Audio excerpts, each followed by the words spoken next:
Mornings from 7 to 10. Welcome to Sports 56 Happy Hour with Johnny Radio. The first hour of the show is brought to you by MemphisMoldInspector.com. Now, here's your host, Johnny Radio himself, John Harden. What it is, baby. What it is. No, what it is, baby. What it is. I got it going. Got my money change, but you still there. Laying down, break it up. Break it down, back it up. I just got you a flight, a couple down on gas. Yo. I am not John Harden. This is Landon Schmidt filling in for John Harden this morning, but I've got with me the historian Jay Ham. Darian Newsom, he might join us at some point, at some degree. We don't know. We don't know what today will hold. We don't know what we have in store today. No. We just know that we are here. We are here, and there's a lot of sports to talk about, and this is just it's gonna be a good day. They don't call it happy hour for no reason. I mean, this is gonna be an interesting trip. It's gonna be an interesting ride. I do know this much when it comes to this show, that when it comes to talking golf, when it comes to talking the PGA Tour, the Masters, anything like that, this is typically the show that does not talk about that spends maybe the least amount of time talking about golf, because John has told me on multiple occasions that he's not a golf guy, but he can drive the ball worth, $1 million. Even when we thought about doing Masters update the other day, I was like, you know what, y'all? Go to Bluff City Media, or Grand City Media, and check out Chris Vernon. Yeah, Vernon got the best Masters update. There's a lot of platforms out there that'll update you on the golf world and tell you all the things that you need to know about golf. And fortunately for you listeners today, I'm one of those people. I mean, I don't think I'll be able to do it as well as the other guys, but I did have my eyes all over the Masters this past weekend. A really good showing out there for all the guys involved. Of course, we have our winner, we have our champion in Rory going back to back, and the dude would just not be denied. He led each and every single day of the Masters, eventually winning. I mean, it was his to lose. He kind of had a few scares there, getting paired up with Cam Young, which, I mean, Cam Young, I don't know if you guys are also listening to us in the afternoons with Sports Time as we make our golf picks with John Goen, Bryant Dacus, and Brett Norsworthy, but I had Cam Young to win this whole thing, and man, he was right at the cusp, but could not get it done. But still a really good showing from him. Scotty Scheffler, huge shout out to him. Since 1942, he became the first golfer. In 84 years to go bogey-free golf in the last 36 holes in the final round of the Masters, which is absolutely incredible. It's unfortunate that he could not sink that birdie at the very end to continue that streak, to send it to a playoff with Rory McIlroy, but still, nonetheless, a huge shout-out to him. But the biggest shout-out to Rory McIlroy for winning this year's Masters, going back to back, and I mean, you kind of saw it on the court, on the Augusta National, because I know they don't call it a golf course. I mean, you saw it out there. I mean, his demeanor, he looked relaxed. He finally got the monkey off of his back from last year of not being, the Masters always being that one that eluded him. He finally got that done with, and so, I mean, he was just on top of his game the entire weekend. So, a huge shout out to him. A really interesting weekend with the names that were up in the top. You kind of had some flashbacks. Kurt Kitayama was a little bit out there and kind of mixing things up, getting in the top. I think one of the most impressive showings was Justin Rose, which Justin Rose should have a little bit of a hometown heart here. He's the guy that won the FedEx St. Jude Championship last year, had a really good showing this year. So maybe a good year of golf to look out for Justin Rose this year. I think Cam's going to be one of those guys to keep looking for at all of the majors going forward. Scotty Scheffler, of course, is always going to be the dude who's going to be sneaking up on you. He's going to be playing extraordinarily well, but one of the things that, so if you just listened to Wolo and Friends, talked a lot about the Masters, and this is something that I would love to talk with Mo here in just a little bit to kind of get his opinion on it. But it was really, really interesting to hear, because he asked just about every single guest that he had today. He had 3 guests today. He asked every single one of them that he Googled who the top 10, just a quick Google search of who are the top 10 greatest golfers in the history of the PGA tournament, whatever it is, who they are. And, you listed out all the names, and the question was, does Rory belong in that top 10? So right off the rip, I said, yes. I said, if you go back-to-back at the Masters, you've completed the career Grand Slam, there's a lot of people that have played really, really well. Well, now that I've actually had a chance to kind of sit back, review, kind of look over all of these players and who they are, in these top 10, the person that they have listed as the 10th, and Gene Sarazen, sorry if I'm mispronouncing that. He has 7 major wins and completed a career Grand Slam. That's who they have listed as the number 10 guy right now. And with Rory, I know he had a long streak in his career where he did not win a single major, where it was a big ghost town for him. But it also hit me too that in these top 10 people, and I'll go through real quick and list who they are. They have number 1 as Jack Nicklaus. They have number 2 Tiger Woods, Ben Hogan, Bobby Jones, Sam Snead, Gary Player, Tom Watson, Walter Hagen, Arnold Palmer, and Gene in those top 10. And I was sitting here thinking, if you think about who is the best current golfer in the world, it's whoever the world number 1 is right now, and that's Scottie Scheffler. If Scottie Scheffler is not even being mentioned right now in that kind of a list, then I don't think that Rory is just about there just yet. Now, you can compare both of their careers right now, and Rory's been in the game a little bit longer, but Scottie right now I think is undeniably the number 1 golfer. I mean, he's still number 1 on OWGR, so very, very interesting. I don't know. When you break down lists like those, it's always fun, especially for a guy like me, because I like to look at the perspective that whoever's making the list is coming from. Yeah. Like my NBA GOAT list, for instance, which I don't believe in a singular GOAT. I believe that everyone that's a GOAT pretty much is on a tier. And they separate themselves away from everybody. But who's on that tier may vary and differ from who your top 15 or top 20 may be. Well, I definitely have a different look on things. Right, so it's just one of those. That's why I don't look at those as more of like arguments. I look at the fun comparisons from perspectives. Yeah. And how people viewed it, how you viewed it, watch it growing up, the whole deal. What kind of...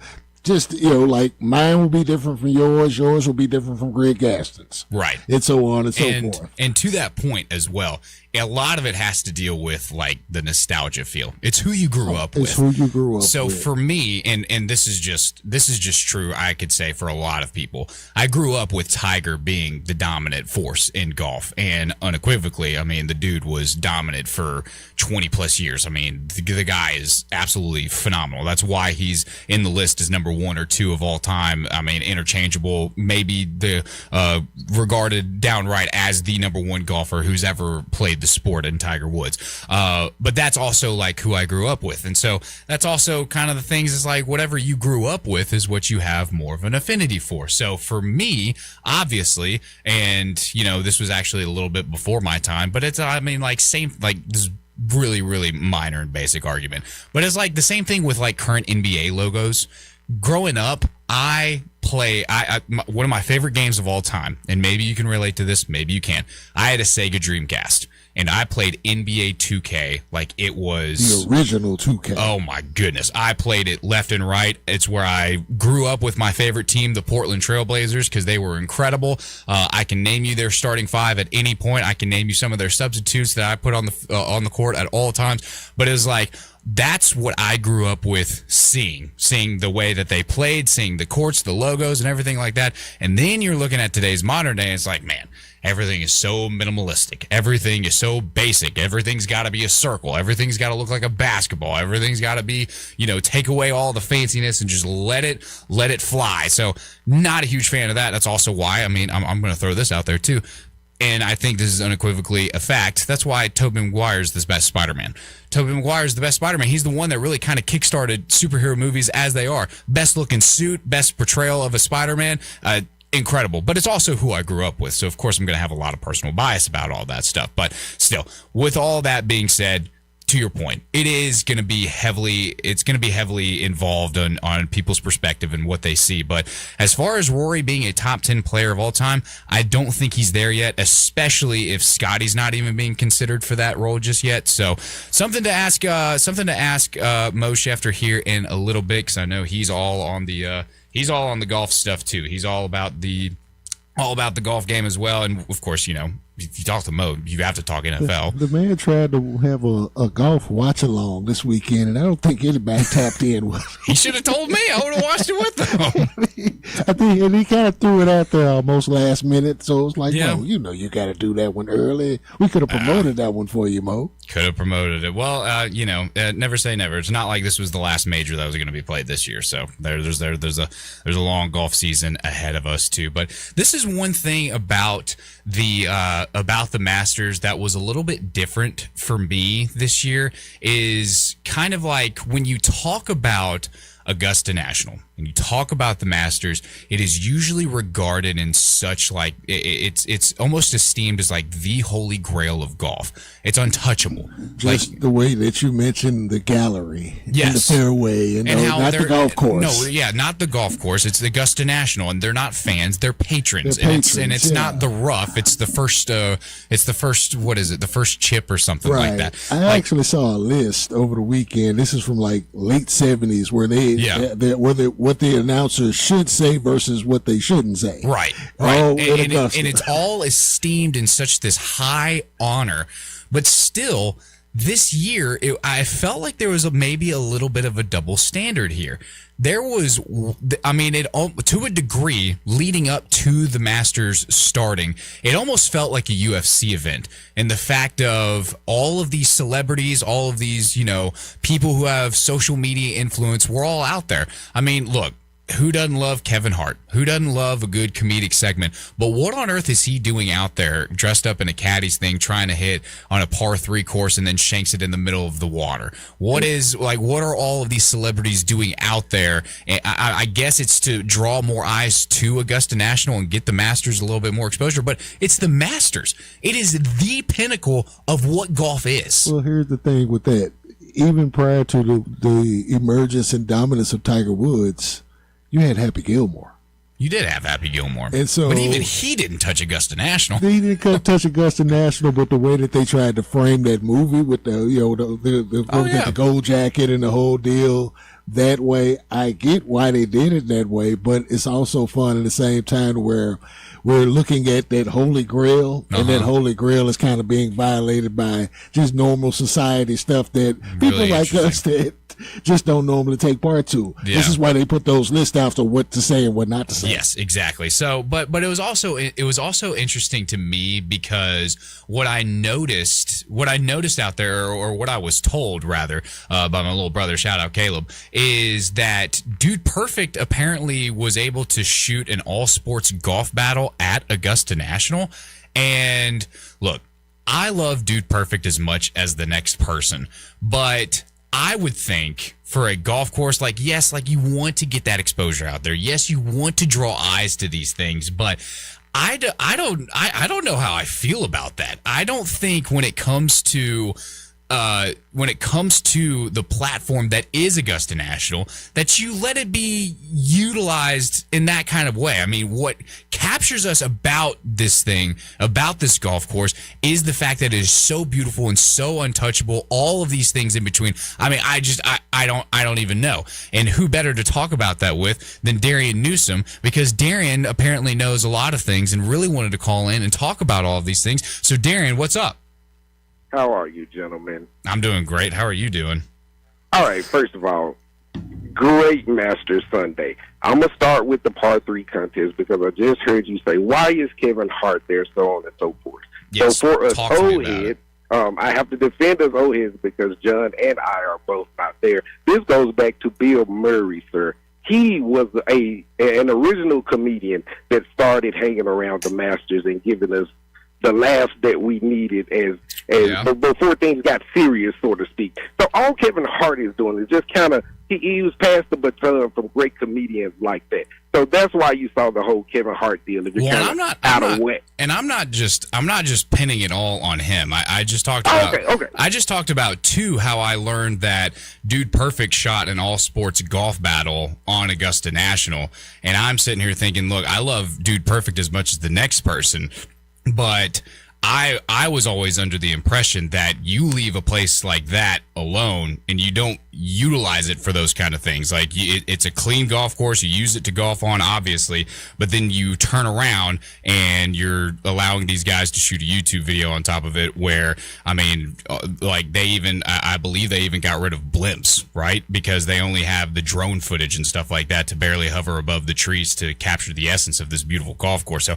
I don't know. I just feel like it's kind of times. I have to stop you. You sound like, I don't even know, what is it? G-N-I-J-K. You're Jen something. Stop it. The par 3 is also for family, sir. I'm not just talking about the par 3. I'm talking about the whole essence that is Augusta National, brother. That man said pick an alphabet letter for your generation. But anyway, listen, let me get back to my rant. My rant wasn't about that. My rant My rant is totally about this Rory and this top 10 deal. You and I just had a digital conversation about how I got to 16. So after I looked at the list, I actually think we probably can honestly fit Rory in the 14, 15 slot somewhere in there, because I don't think he's even better than Scotty, because on yesterday I would dare to say he bagged into a championship. Let me tell you how I see that, fellas.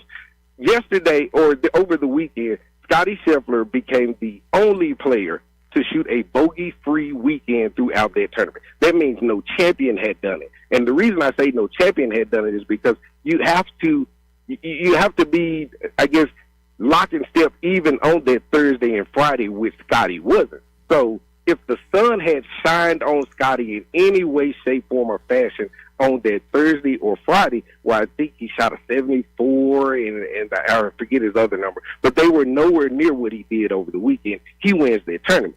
So then to take it in real time, you have Rory basically putting the ball, he almost put the ball out of play, first of all, coming down the stretch.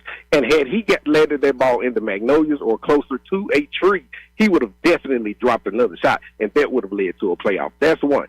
Scotty on 17, absolutely going for it. He had to.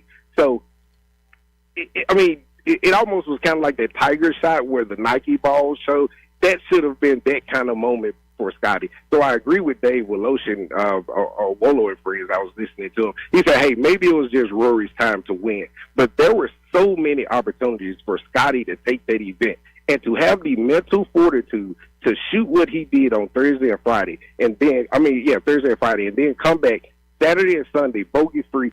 Jason Day had opportunities. Cam had opportunities. There were so many people that had opportunities. Justin Rose. Had you said who was going to win that tournament on Friday, we would not have said Scotty. As a matter of fact, we were saying what is wrong with Scotty. Mm-hmm. And by the end of the weekend, hopefully golf novices, aficionados, we said, my God, Scotty, because that's what I did. Had that ball fell on 17, or if Rory gets shaky knees or whatnot, and we go to a playoff, I 1,000% believe Scotty wins that tournament. I'm with you there, and I was a little bit disappointed that he didn't force that playoff for the Masters at the very end. Yeah, it was the golf guys, man. That ball was so close to go. It was. But also at the same token, I mean, Scotty, like you just mentioned, started off the tournament on the wrong foot. I mean, yes, he was in contention after day one, but his Friday was horrible. I think he shot like a 75, 76, something like that. Yeah, it was not a great showing. But then, of course, as he does in Scotty fashion, he comes back around, played that bogey-free golf, first person to do so in 84 years, since 1942. Those are the last person who ever did that. An incredible showing, but that's exactly what Scotty does. If Scotty starts off that tournament on the right foot like Rory did, then by all means, it's in his hands. It's his to lose.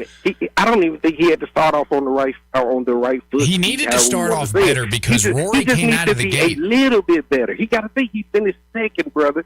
So if he shoots he shoots 2 under, you see what I'm saying? If he's a smidget better, he wins. He doesn't even have to be that great on that Thursday. That's why I say Rory's better. That's why I say Scotty's better. Right, but I just think coming out of the gate, Scotty, I think, needed to be a little bit better than what he was. Definitely have a better Friday showing, because if he does that, then absolutely all of this stuff is for naught. But now we're also getting in the what if game of what if what if Justin Rose just hit hole in ones on every single course? Of course he's going to win. Totally get it, but that's what golf guys do. But I totally get you. And I honestly believe, like what you said, if he gets off on the right foot or feet, I honestly believe he wins that tournament by 4 or 5 strokes. That's what I'm saying. If he's just a little bit better, there's a playoff. But if he gets off on the right foot, as you're alluding to, that tournament's not even close. J.M., I love you guys. I got to go deal with Mom. But I just couldn't take the Scotty. Not Scotty. It wasn't Scotty slander, but Rory's not. I wasn't slandering anybody. Not you. I know. That's Stop why accusing me of things, Darren. You go tend to. All right, love y'all guys. But yeah, Master Sunday was awesome yesterday, y'all. Master Sunday was a lot of fun. Thanks for calling in, Darren. You're always welcome here because we like you.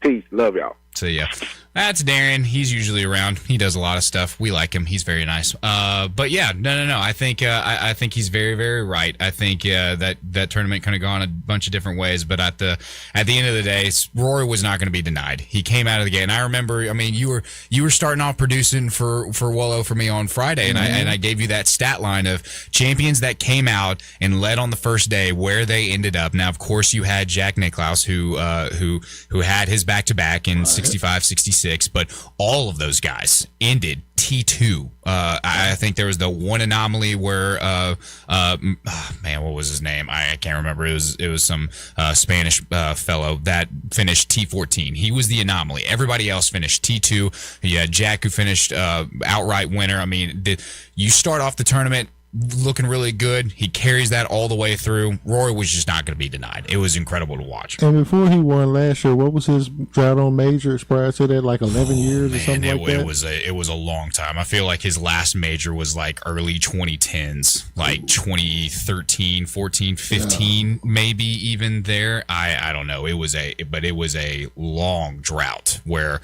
it was Rory killing it for a few years, then the gap, and now it seems like Rory's back and he's winning majors. Kind of remind me of John Elway getting the Super Bowls, where he got a handful of them early, and then he had that gap in time where they didn't, and then he gets to the back end of his career. And then they came out with new jerseys. New logo that he hated. New jerseys, and then he also had Terrell Davis. It's something that he didn't have before. Terrell Davis, Shannon Sharp, Rod Smith, Ed McCaffrey. Oh my goodness, the team was loaded. Come on. And he got him too on his way out the door. Oh, so you ain't kidding. Just coming back and kind of getting in that after having that long drought, that's what made me think of John Elway. Not saying that he's on his way to being done, but just in terms of the drought. No, I agree with you there.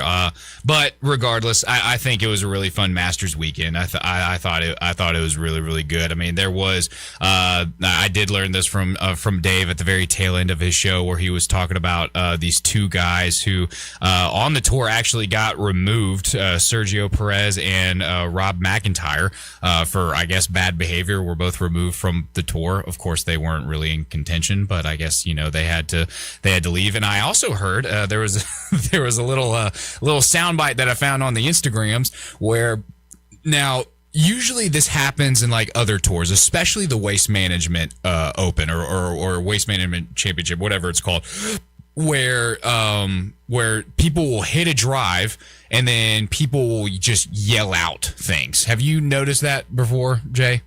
Only on Happy Gilmore. Only on Happy. Well, I mean, it happens a few times. One of the most popular things that people would yell out was like mashed potatoes or something. Okay. Something obscure that has nothing to do with the sport. Nothing, whatever.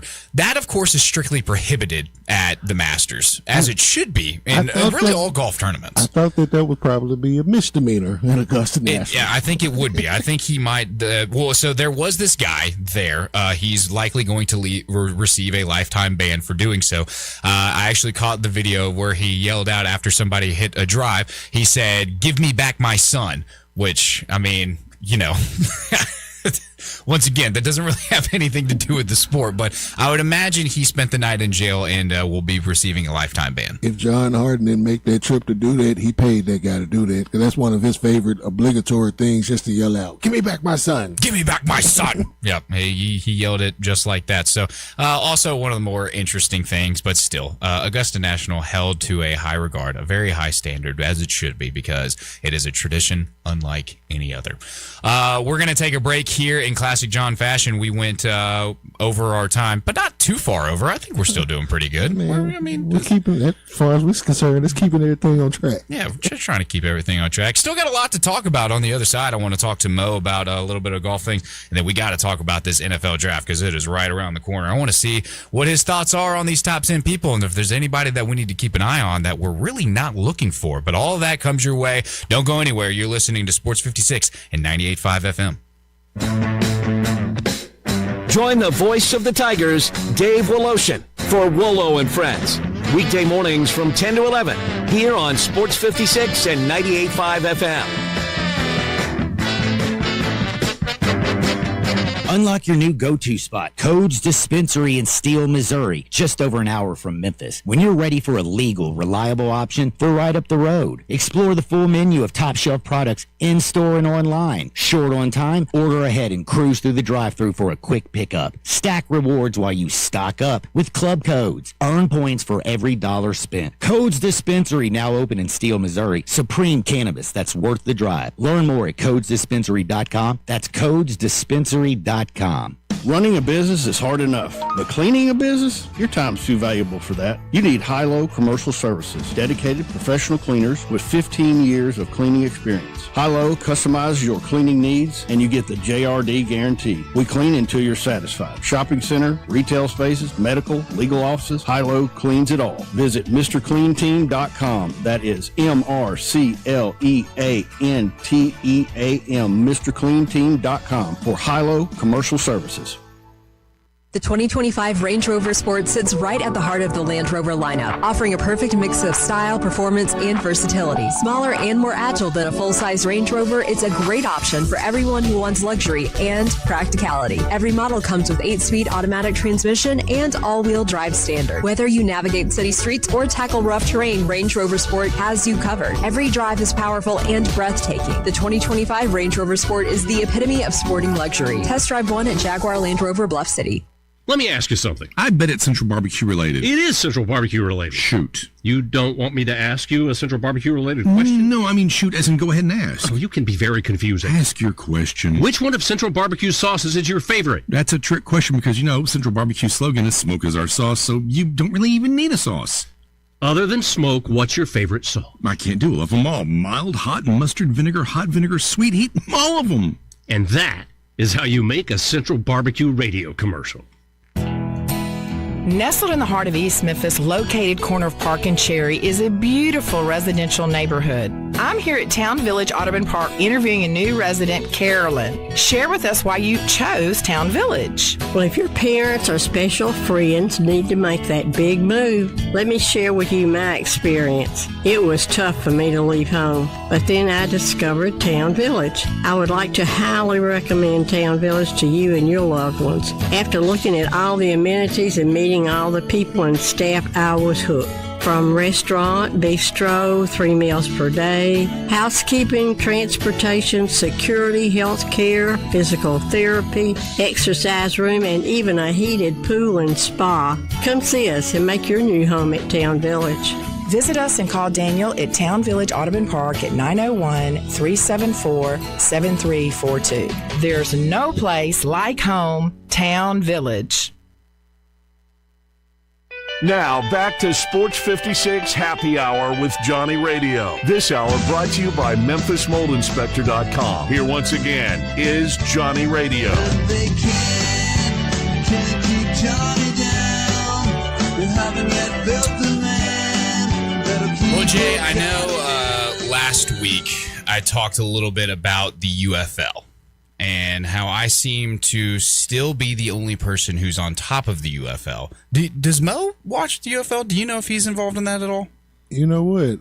I don't think he does, but I think you can be convinced to tap in. I don't know, man, because look, the UFL, I think this is the best product they've had since they relaunched the XFL, the USFL, combined everything. I think this is the best product that they've had on the field this year. Right. The games have been incredible. The players that they have out there are really, really good, and it's been a spectacle to watch and enjoy. Have you seen any updates?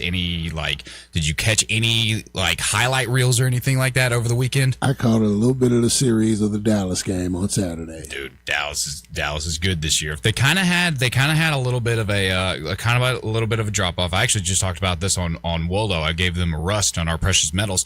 But the Columbus Aviators, I guess at this point, this is going to be their former head coach, was Ted Ginn Jr., really good wide receiver with the NFL for a while. He was actually arrested for a DUI in Dallas the night before their game against the Renegades. So Memphis's own Todd Haley steps in and becomes the new interim head coach for this team, and actually performed really, really well. In my breakdown of the Columbus Aviators, they have a really good dual threat quarterback, and they had a really good rushing attack. I think they had 3 total guys who were leading the league in rushing yards. But they actually performed really, really well against the Renegades, only losing by 5 to the number 1 team in the UFL right now, led by Austin Reed, who now has, I believe it's somewhere along the lines of I have it right here. 763 passing yards and 9 TDs on the year. He is way out in front of everybody in regards to everything else going on right now. But that's a really good team. Tyler Vaughn, their number 1 wide receiver right now. I guarantee you he is going to get a shot in the NFL next year. Maybe it could be this season. I don't know, but he is good. I got a kick out of this Friday when you mentioned the Columbus Aviators, but you said they can go with the ground attack. Yeah, it was a little bit ironic. They're the Aviators, yet they have a really good ground attack. But I guess they're trying to turn that around.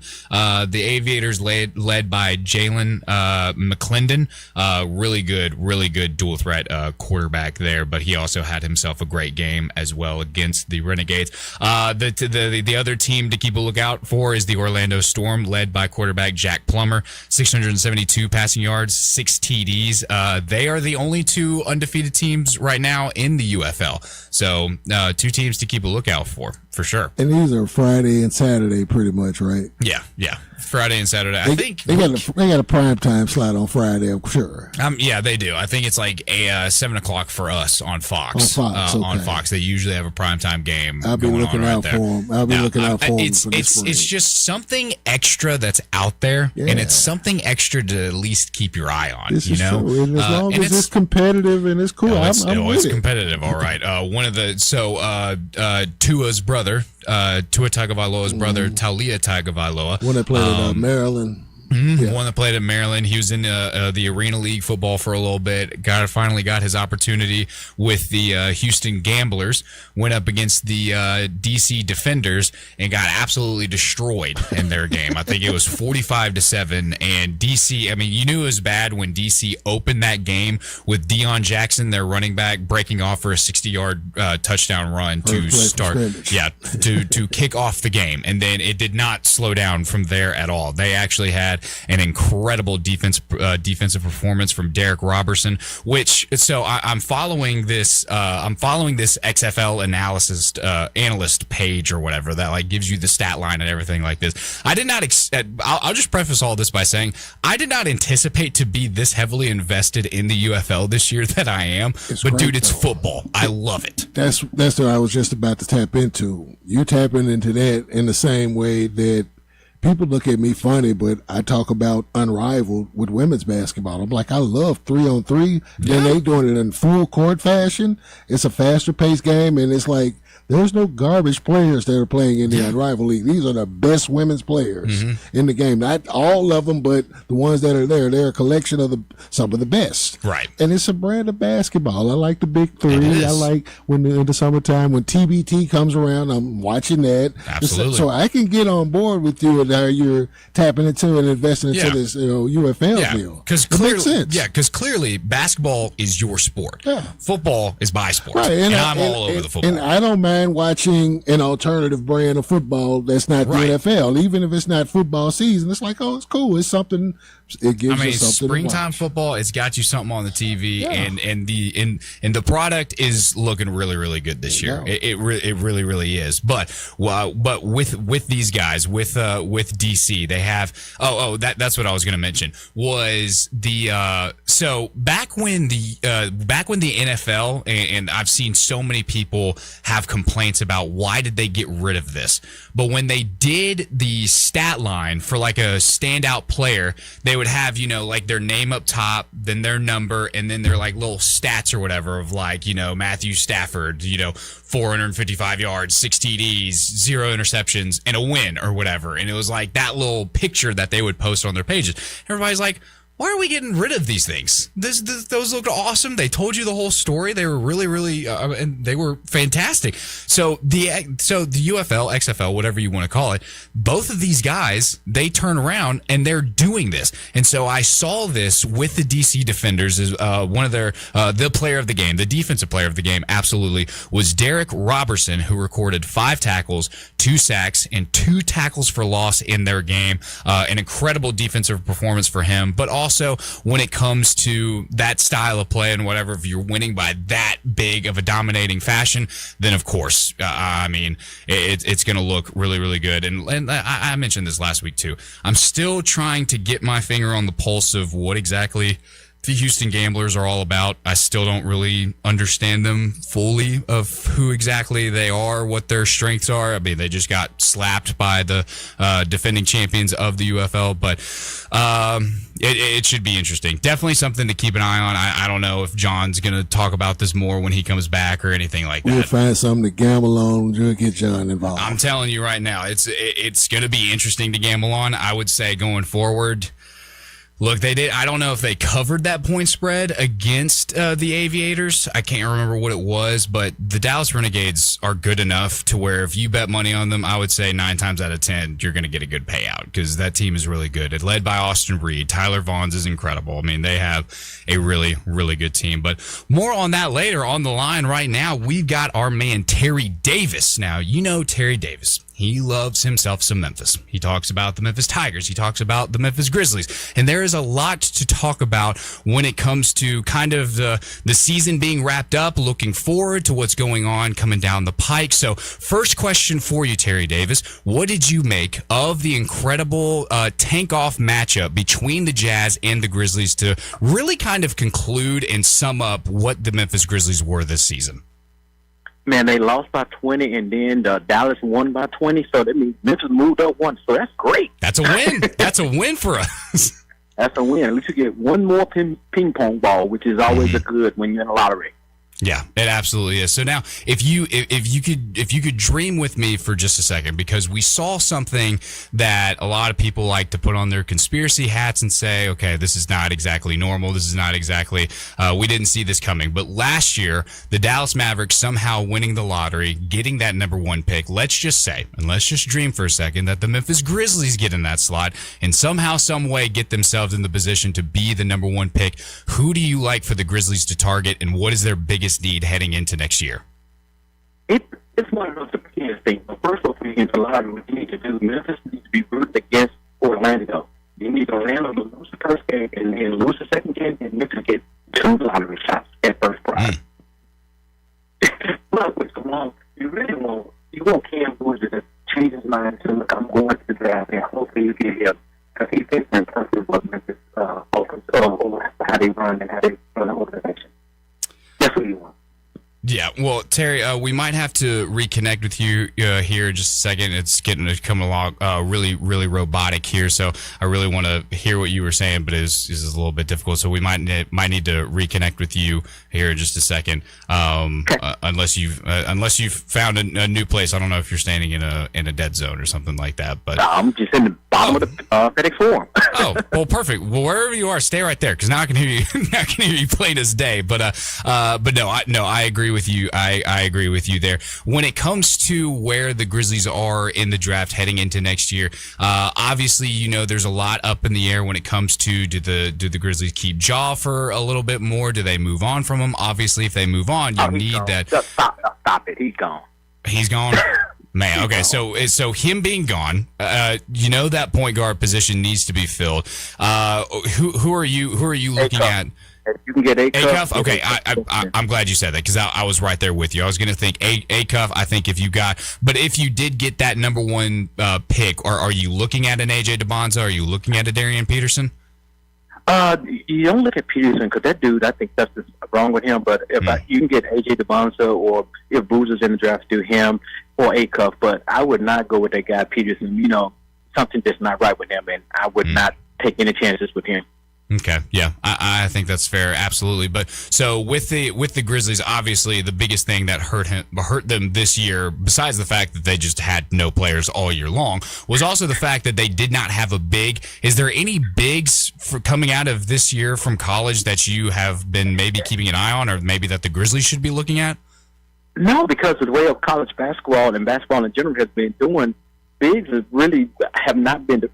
Most of the bigs are out on the wing shooting threes now. So, that needs to be a new development, or they need to pull it up so they can actually get somebody. You don't have to be a big, just have somebody who can consistently rebound at that level. Mm-hmm. Yeah. Is there anybody in the NBA right now that maybe is going into free agency that you'd like the Grizzlies to maybe look at to bring over to help back up Zach Edey? Right now, it's not true because with all the capital assets they have, the only way they're going to get somebody like that is use some of that assets to bring somebody in. Yeah. From an existing contract, that's going to be their best. That's going to be their best option. Yeah, I think I agree with you there. It should be absolutely interesting because I think right now, I mean, the Grizzlies obviously the whole message was trying to tank, so I guess we'll just wait and see how that is. I know for you as well, you're also all over Tiger basketball, and one of the biggest things that we found out was the signing of Celo Jackson and Fred Smith Jr. What can you tell us about these guys coming in to join Penny Hardaway? That's going to be a good start for Memphis because, one, Fred's going to give you somebody that the people can actually identify with people because the last couple of years, the biggest criticism of Memphis basketball is we don't know who these people are. But now you got two players coming in from Memphis that's going to that people know that they can identify to. And these two guys are not one-and-done guys. So not only would they be here this year, they'll be here for next year and the year after, hopefully they don't get in the portal if everything goes right for them. Yeah, that's and especially, I mean, you can never be too sure with how the portal has been shaping up. What have you made of the transfer portal with college basketball and just really college sports in general? Because I think the overwhelming consensus is that it's a little bit out of control, and I know Donald Trump signed this petition to kind of help limit that. Well, I mean, what is your stance on the portal? Okay, my thing with the portal is I've always said this, I have no problem with the NIL or freedom of movement, but my thing is I have a problem if I will give everybody one free transfer, and then after that you have to stay out a year. Then that would stop all this going back and forth. And also, too, they need to get some uniforms. They need to try to somehow get a collective bargaining agreement. So when a team leaves from a lower conference, that team who trained him and developed him gets something out of that. Because, basically they just being minor league system for the Power Four, because they just if you look at a lot of those Power Four teams, look at the Michigan team. Yeah, the Michigan team was built on transfers. Everybody came in that team was transferred, but every team they left did not receive any benefit from them leaving. So there needs to be some type of repercussions for those teams that help develop these guys and can get a piece of that pie. Yeah, no, I completely agree with you there, and I think there's definitely got to be something to get into place to kind of get some order established with all of this thing, because like you said, I mean, the dominating teams are the teams that are going to have the most money, that are bringing in all these kids and really forming these super teams, and that's clearly what you saw from this year. Terry, we got to hit a break real quick. Are you good to stick with us through the break and meet us on the other side? Yeah. I even got a tanking suggestion for you, too, after the break. Perfect. That's exactly what we'll talk about. All of that comes your way next, right here. Don't change the dial. You're listening to Happy Hour with Landon and Jayham. Broadcasting from the Family Leisure Studio, we are Sports 56 and 98.5 FM. It's time for the ultimate Hot Wing Showdown at the World Championship Hot Wing Contest and Festival, Saturday, April 18th at the Memphis River Garden Park on Riverside Drive. See over 60 teams fighting for hot wing supremacy, along with live blues, soul, and rock and roll, all in support of the Ronald McDonald House at the St. Jude Walk. It's a sizzling day of fiery flavors, live music, and family fun, and you're invited. Get your tickets now at worldwingfest.com. Sponsored by RS Financial Group, ATC Fitness, Road Warrior Staffing, and Universal Access. This is your delicious chance to make a difference.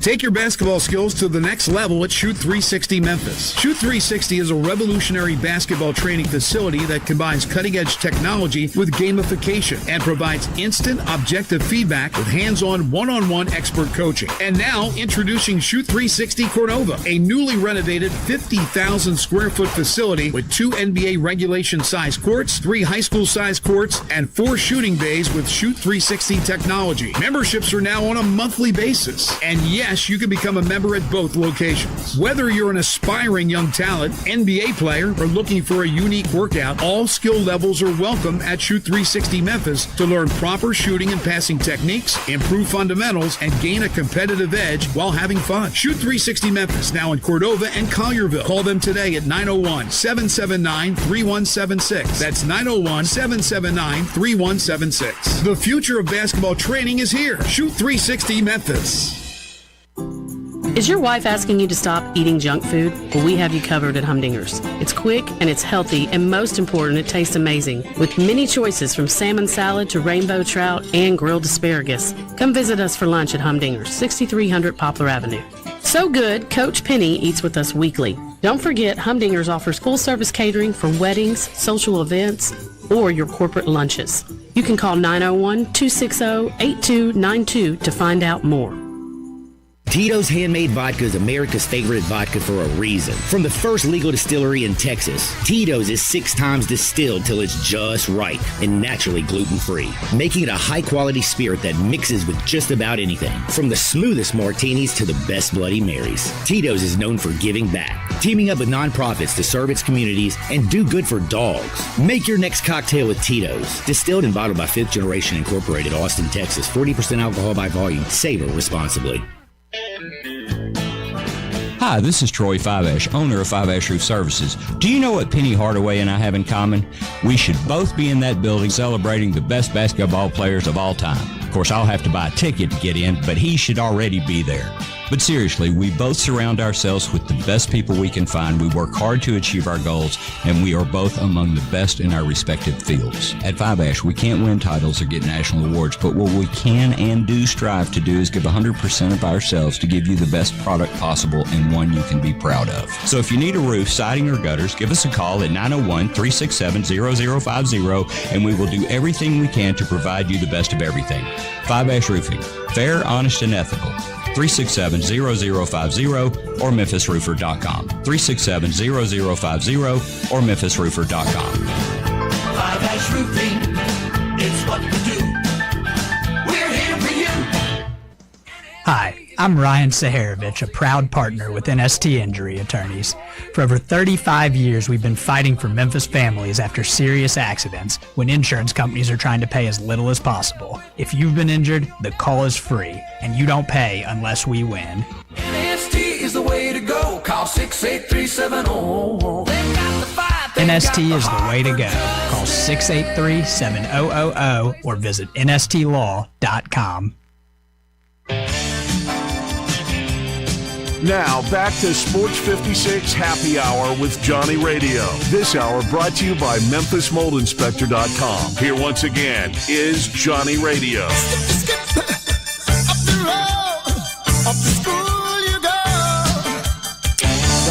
Well, we've got a few minutes left here in the first hour of Happy Hour, and we are talking with Terry Davis about all of these things. And Terry tells us that he has a solution for this tanking problem, or at least he has a suggestion, which we are all ears for. Terry, what do you got for us? Okay, what I got is the bottom 3 teams, get less odds than the 3 teams above them. Then it means people will continue to win. And then the teams that don't make the playoff but make the play-in, they get an extra two-way player that don't count against your cap.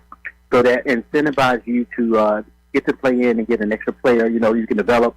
Then the bottom three, and they incentivize them to go try to win games to get to the middle three so they can get more options and more ping-pong balls to win.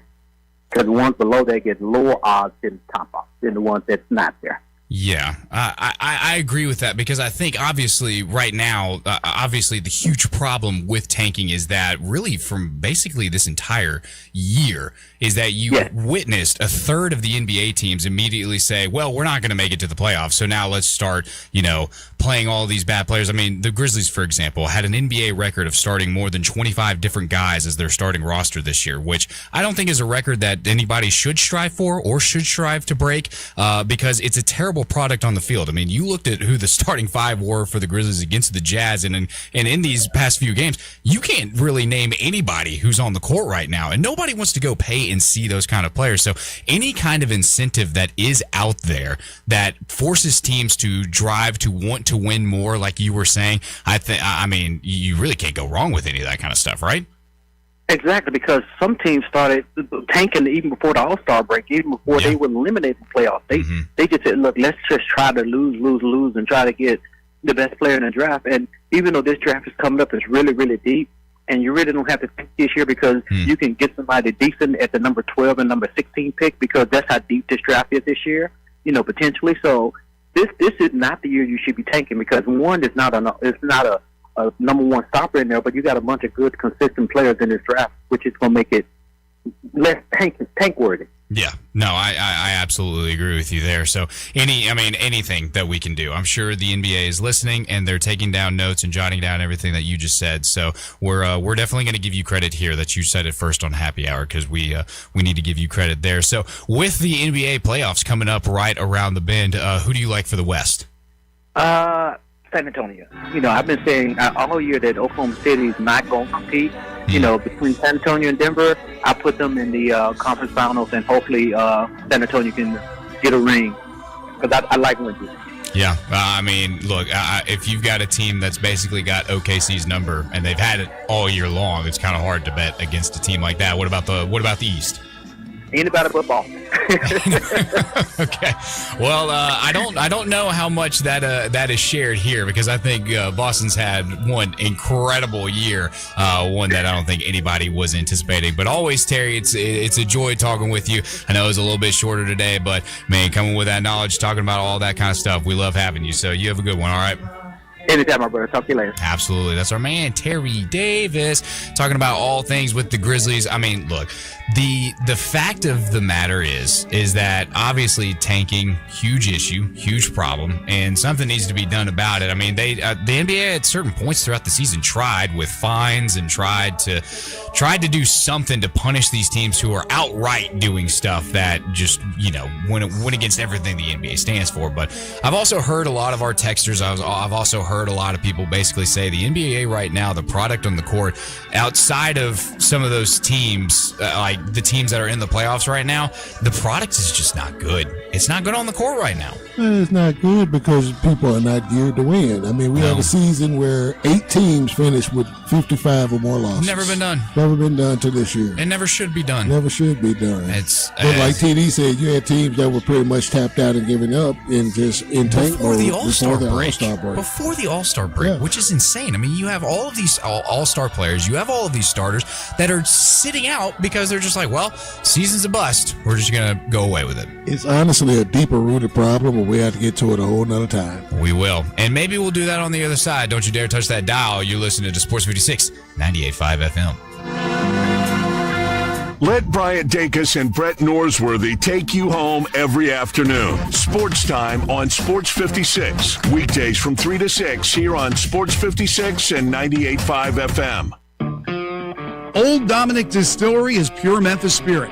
All the way from the winning atmosphere at their downtown distillery to award-winning craft spirits. And there's always something happening. April 16th, Old Dominick presents an evening with Fred Minnick, accomplished bourbon critic and journalist. Your ticket includes a copy of Bottom Shelf, How a Forgotten Brand of Bourbon Saved One Man's Life, a book signing, small bites, and a drink. April 18th, you're invited to Old Dominick's Crawfish Boil. Rock out the music by the Risky Whiskey Boys. Eat big and wash it all down with a craft cocktail or local beer. Plus, you can always swing by the Distillery Bar for a pregame cocktail or celebrate your wins with a guided tour and tasting. Old Dominick Distillery. Come for the spirits, stay for the experience. Cheers to Memphis. Learn more at OldDominick.com.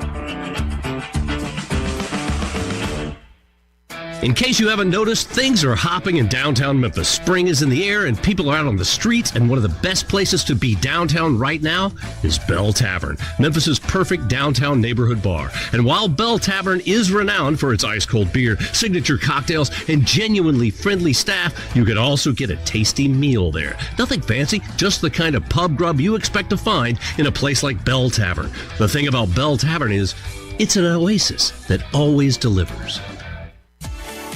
At Jason's Deli, when you're dining in or picking up curbside, you can expect wholesome food and no surprises, just delicious sandwiches, crisp salads, and quick quality meals made with the freshest ingredients and no artificial trans fats, MSG, high fructose corn syrup, or artificial colors and dyes. Around here, a lot of thought goes into what we put into our food and what we take out of it, because you're not just taking a bite, you're getting a taste of who we are. New items are constantly being created to expand our menu for all tastes and special diets with vegan and gluten-free options available. Convenience and on-time delivery you can count on. It's just a click away at jasonsdeli.com, so whether you need to feed 5 people or 5,000, the team at Jason's Deli, they have the credentials and the commitment to keep you satisfied.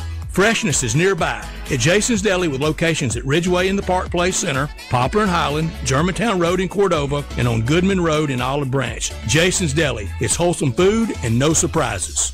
I'm Gary York. I'm the service director at Lexus in Memphis. Our service department wants to be more than just a place where you get your oil changed. We do glass repair, windshield replacement, recalibration of your camera and sonar systems, even wheel repair, tire replacement, all the things you would expect from a luxury automotive dealer. Please check out our website. You can schedule your appointment, check out our specials, hours of operation, or if you'd like to do it in person, please reach out to one of our associates at 901-271-5199.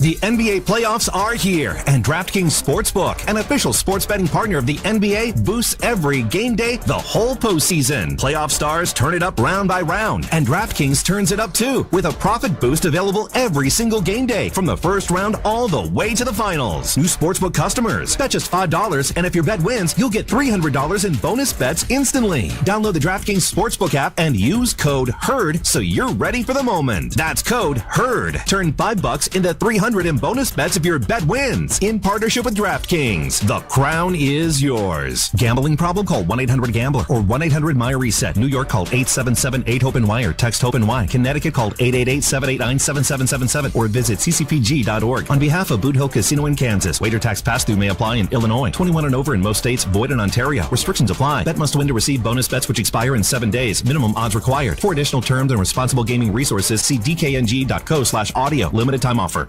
We are Sports 56, WHBQ Memphis, and W253DF Memphis with Brett Norsworthy and Bryant Dacus. Weekday afternoons from 3 to 6. Today, I consider myself the luckiest man on the face of the earth. Now, back to Sports 56 Happy Hour on Sports 56 and 98.5 FM. This hour is brought to you by Tito's Vodka. Here once again, Johnny Radio. You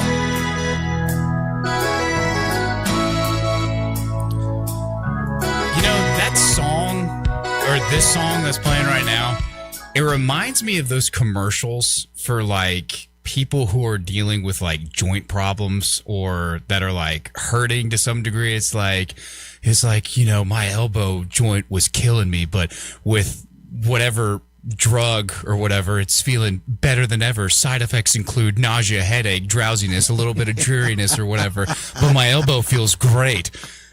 Is that not what that song sounds like? I'm gonna give you this one. That's funny. Because I can't remember the name of the song, but it's like one of the all-time great like summertime hits. You ain't kidding. From the 80s. It's like my stuffed nose is not going to stop me from enjoying outside. Thanks, Clarence and Claire. But you speak about it in the fact that people who were around at that time when it was that particular status of a song, these people have joint issues now. Well, that was an unintentional consequence it's like of that. a 40-year-old song anyway. And I so, believe it's the Walk of Life by Dire Straits is what that song is. which, there you go. So we're talking Dire Straits. That is 1980s. Yeah. Especially, if not 70s. But I think of Dire Straits, I think about Money for Nothing and Your Chicks for Free. Money for Nothing. I Want My Great MTV. song. I Want My MTV. Well, that's an unintentional side effect of that as well. I didn't even think about that. Was So, probably one of the first digital music videos out there at the time. Have you ever seen that video? Oh yeah, that's what I mean. I've seen that video. Yeah. That's one of the old school greats that that's original MTV right there. That's original MTV right there. But yeah, no, those are the kind of commercials where everybody is smiling while they list off every single thing of people vomiting, having nausea and dizziness and dreariness and drowsiness, and you may fall asleep at random places and random times all throughout the day. But hey, it's going to work great for this one little thing that you need it for. But I guess welcome back to Happy Hour. Coming soon to Harden House. We're going to do that. we very well might as well. I guess while we're on the topic of it right now, really this whole entire show is brought to you by Tito's Handmade Vodka. It is America's #1 vodka for a reason, because it's handmade, distilled over, I think it's like 5 or 6 times right in the heart of Texas with the, in those little copper pipes or whatever it is that they're distilled in. 5 times distilled just right, and you can do just about anything that you need to do with it. Go anywhere. You can find Tito's and you can make a lemon drop out of it, because you're not supposed to worry. You're not supposed to fret. You're not supposed to freak out about anything. When life gives you lemons, you make a lemon drop. You just make sure that's with the best, and that is Tito's Handmade Vodka. Before we get to the NBA, I want to talk a little bit about the CBA. Okay. The Chinese Basketball Association. Did you hear about J. Cole joining the Ninjang Monkey Kings? No, but I don't think that's a bad move for the Ninjang Monkey Kings. Well, it was interesting to say the least. Rapper J. Cole's debut for this team was interesting. He totaled 0 points. He went 0 for 5 in field goals. He had a rebound and an assist and played 8 minutes. And now we get word today. He took 5 shots in 8 minutes. He took 5 shots in 8 minutes, but he got an assist and he got a rebound.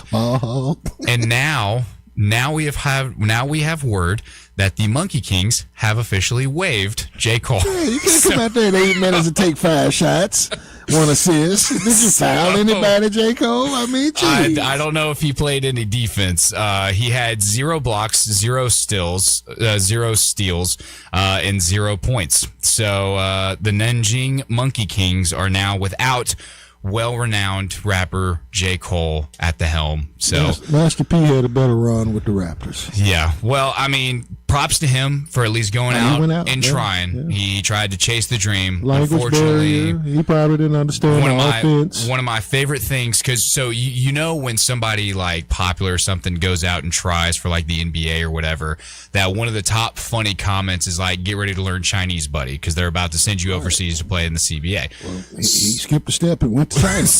So one of the top comments that I saw for J. Cole trying out CBA was, "Get ready to learn English, buddy," because he's going to have to come back overseas. He's going to have to come back overseas and I guess try to, stick with the rap game or do something different. But just don't go to Lithuania like LaMelo Ball did. No, you will not survive, because there is a guy there who was born there, Jonas Valanciunas.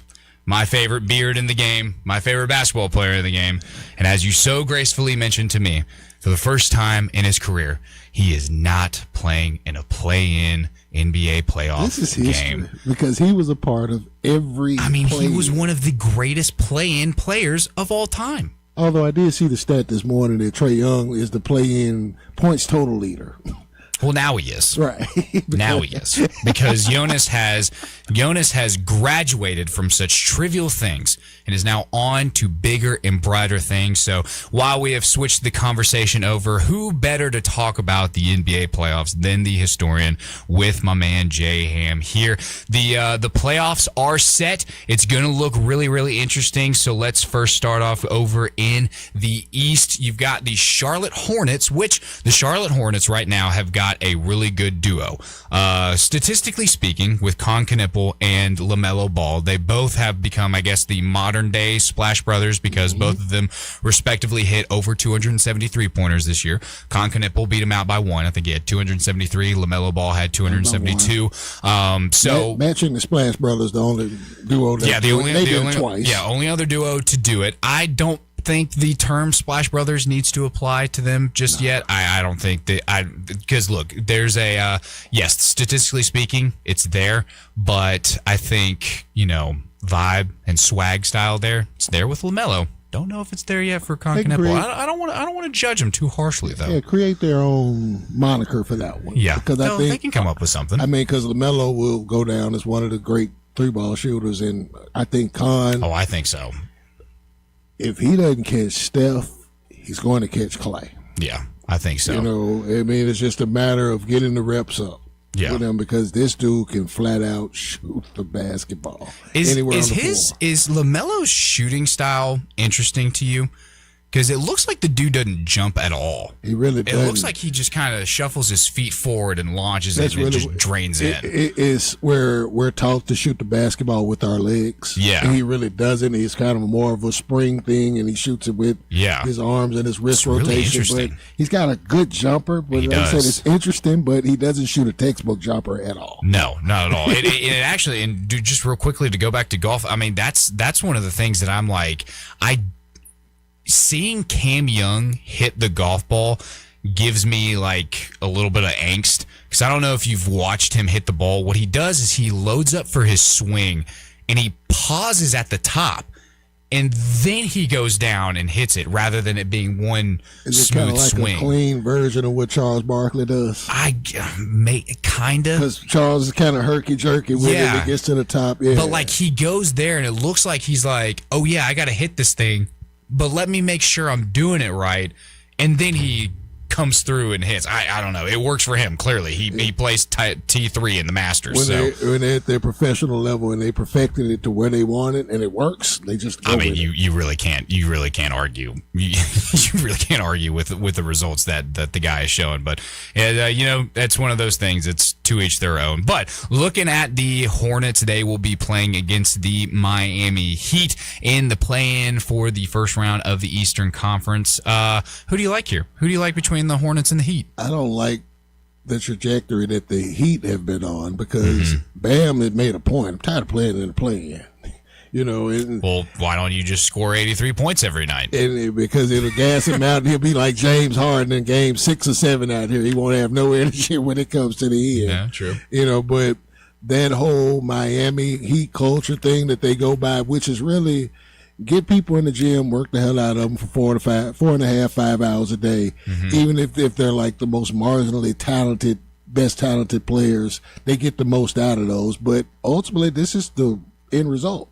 Yeah. They get in the play-in round. They'll finish north of 45 wins or whatever the case, but you're in the bottom end of it and you're playing for a spot to get in. And then once you get into that, you have no home court advantage, no other way like that. So it should be Charlotte. I keep going back to my guy, Jay Morgan, though. He doesn't believe that Charlotte is a serious team, mainly because he don't take LaMelo as a serious player. I understand what he looks at on that because he's a staunch just basket. You thought I was a basketball head. I got nothing on Jay Morgan. Wow. High accolades there because you are you're the historian for it. Interesting. But because he's a coach also by nature too, so it's a lot of things that just kind of really would irritate him in that sense. But I love the job that Charles Lee has done in terms of just getting his team to dial in and play hard every night. They're an exciting team to watch. Very exciting team to watch. For years, they spent years on my banned from TV list. I took them off around December. I was like, they're having fun. Yeah. Let's keep watching them. And they became not just off the banned from TV list. I started giving them some priority on nights. I'm like, what time's Charlotte playing? Are they playing early? I can watch them first and then whatever. I think one of my favorite things about the Charlotte team is their TV announcer, Eric Collins. If you've listened to him. And Bill Curry, they're great. Oh, well, I mean, Eric is the, oh my goodness, who is it?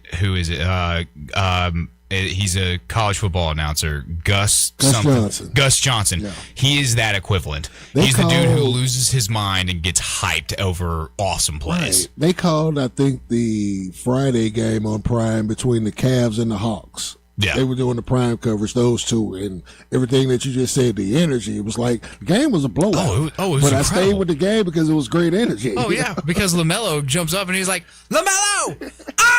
And it wasn't even a Hornets game. This was like a national game. They called this one for Prime. So it was just like, oh, yeah, their energy is always great. But like you said, even when they call in their the Hornets, it's great energy. I mean, it is great energy, and I love the fact of that. I mean, I think that too has also drawn a lot of attention to this Hornets team. So, did I just completely skip over who you like in this game? Who you expect to win? I'm gonna go with the Hornets. I'm with you. I think the Hornets get it done over the Heat. Free Bam. Yes, free Bam. So I see that too. I see the Hornets moving on. How about Sixers versus the Magic?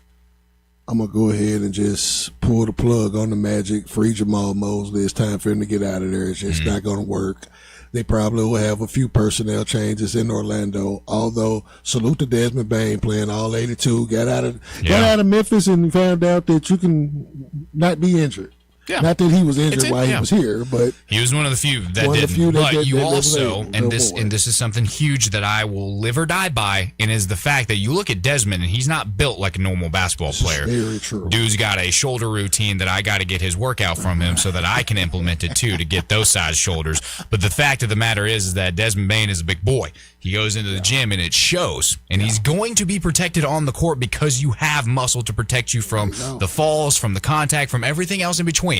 And like you just mentioned, all 82 games he played, and he's been on the court, and he's been doing great. He was very good for them this year. Even though it might not end for team-wise, it might not end the way that, in a progressive manner that he hoped, thought he was very solid. Yeah. In the first season, away from where he's been for the last 6 years?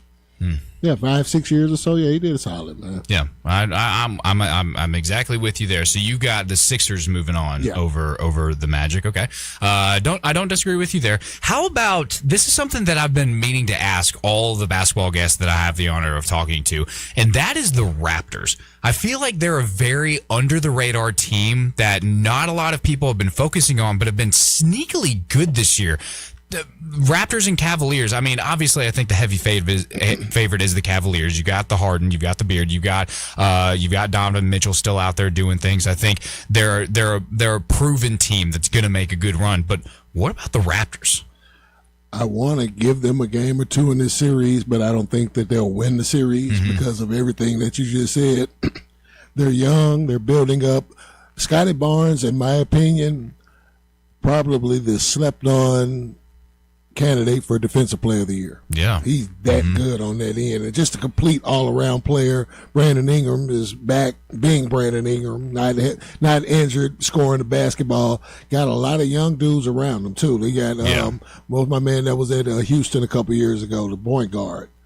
I can't think of his name. Jamal Sheed. He's been playing well for them. Emmanuel Quickly's been outstanding for them this year, 17, 18 a game or whatever the case. R.J. Barrett still R.J. Barrett, so they just found their groove. And I saw where their old GM, Masai Ujiri, recently bought into ownership. Okay. With the crew. So it's like he's back with them, and that's this time in a higher scale. And he won a championship for those people. So he may be mixing it up to try to do something else again. I think you do that, and you combine them going back to their old school Raptor logo. Yeah. You've got a potent mix there. But I think Cleveland will get them in about 5. They can. That could be one of those series where the underdog extends it further than what it should go. Right. And it kind of applies that playoff stress on the team that's favored because, we got it done in 6, but we really were supposed to get it done in less than 6. Yeah. And it carries over to the next series. Yeah. I think you're absolutely right. Because I've been seeing how this Raptors team, I mean, they're just, like you said, they're young and they're up and building, so definitely a team to look out for going in the future. All right, Knicks and the Hawks. I feel like obviously Knicks it's theirs to lose. It's theirs to lose. It's theirs to completely give away. Hawks, good team, but I just don't think they have it in them to overcome how good of a New York team we have right here. Another one that could go 6 or 7 that could be fun, really fun, because you have C.J. McCollum who can wake up and go get 25, 30 any given drop day. anything.